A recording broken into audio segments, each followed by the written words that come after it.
Salut à tous et bienvenue sur la chaîne. Aujourd'hui, on attaque un chapitre absolument fondamental si vous voulez écrire des scripts bash sérieux, les boucles et les branchements. Parce que soyons honnêtes, un script sans boucle c'est juste une liste de commandes figées exécutées une fois du début à la fin. Mais dès que vous ajoutez une boucle, votre script devient capable de traiter 3 fichiers, ou 3 millions de fichiers, sans que vous ayez à changer une seule ligne de code. C'est exactement ça la puissance de la programmation, automatiser la répétition. Alors c'est quoi une boucle concrètement ? Une boucle, c'est un bloc de code qui itère, c'est-à-dire qui répète l'exécution d'une liste de commandes, et ça, aussi longtemps qu'une condition de contrôle reste vraie. Retenez bien cette idée de condition de contrôle, parce que c'est elle qui va tout changer entre les 3 types de boucles qu'on va voir aujourd'hui, la boucle for, la boucle while, et la boucle until. Pour faire simple avant de rentrer dans le détail, la boucle for sert à parcourir une liste d'éléments qu'on connaît déjà à l'avance. La boucle while continue de tourner tant qu'une condition reste vraie.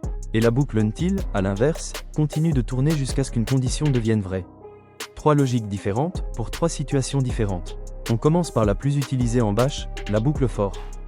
Alors, la syntaxe de base d'une boucle for ressemble à ça. On écrit for suivi du nom d'une variable, suivi de in, suivi d'une liste d'éléments.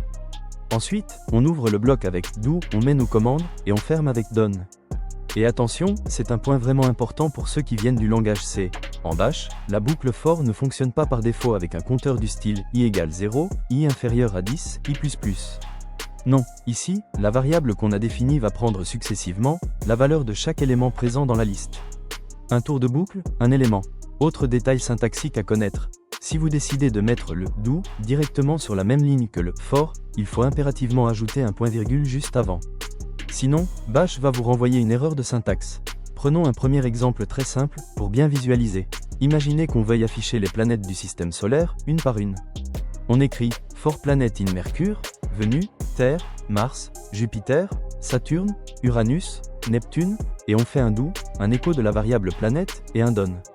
Résultat à l'exécution, chaque planète s'affiche sur sa propre ligne, l'une après l'autre.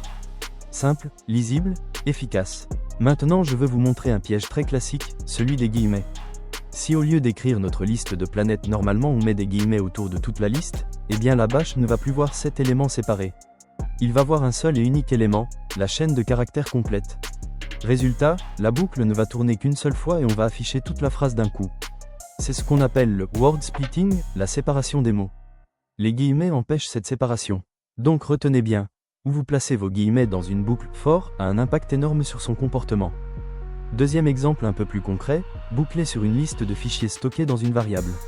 Imaginons qu'on ait une variable qui contient plusieurs chemins de fichiers, chacun sur sa propre ligne. On peut faire un for qui boucle sur cette variable, et à chaque tour, vérifier si le fichier existe avec un test conditionnel, du style si-e, et si le fichier n'existe pas, on affiche un message et on passe directement à l'élément suivant grâce à l'instruction continue.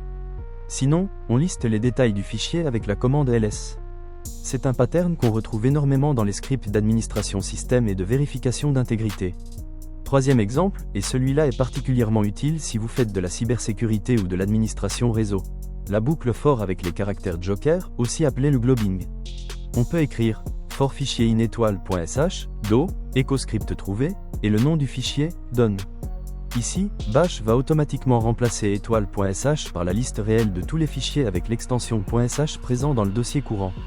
C'est extrêmement pratique pour traiter des lots de fichiers, par exemple pour scanner tous vos scripts, ou tous vos fichiers de logs d'un coup.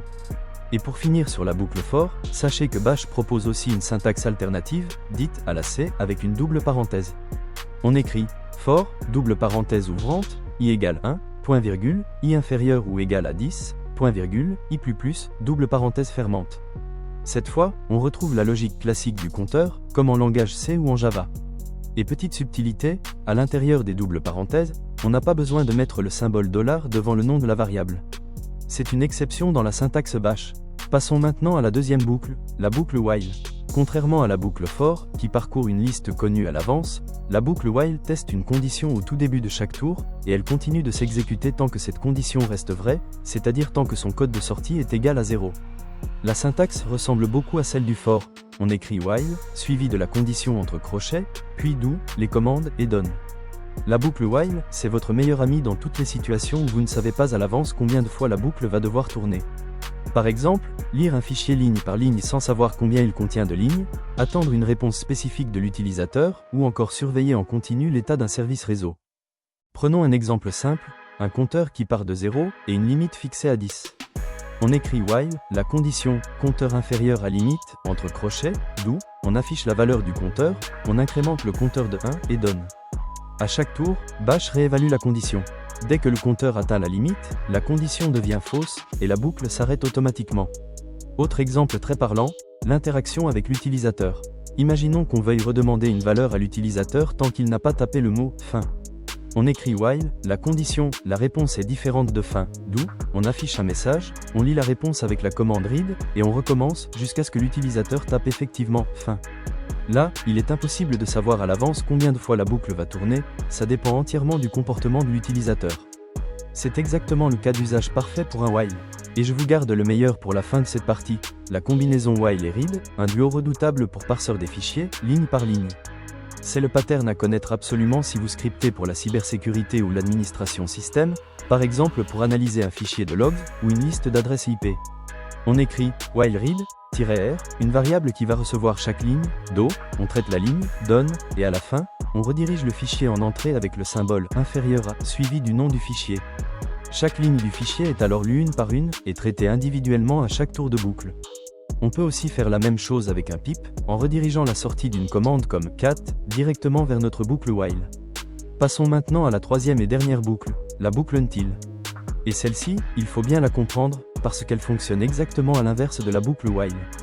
Avec until, la boucle continue de s'exécuter tant que la condition est fausse, et elle s'arrête dès que cette condition devient vraie. C'est littéralement le miroir de while. La syntaxe reste la même structure. Until, la condition entre crochets, do, les commandes, donne. Reprenons notre exemple précédent avec l'utilisateur qui doit taper fin. Avec until, on écrirait until, la condition, la réponse est égale à fin, do, on demande une valeur, on la lit, donne. Regardez bien la différence avec l'exemple en while. La logique du script est exactement identique, on obtient le même résultat final, mais on a inversé la condition. Avec until, on lit littéralement, jusqu'à ce que la réponse soit fin, ce qui, dans certains contextes, est beaucoup plus naturel à lire et à comprendre que, tant que la réponse est différente de fin. C'est vraiment une question de lisibilité et de clarté pour la personne qui va relire votre code plus tard, y compris vous-même. Un point important à ne pas confondre, comme la boucle while, la boucle until teste toujours sa condition au tout début de chaque tour de boucle. Ce n'est pas comme dans d'autres langages de programmation, où on trouve parfois une structure do. Until, qui teste la condition à la fin du tour. En bash, until teste systématiquement au début. Alors maintenant, la grande question que vous devez vous poser, comment choisir la bonne boucle pour votre script? Voici une règle pratique, simple à retenir.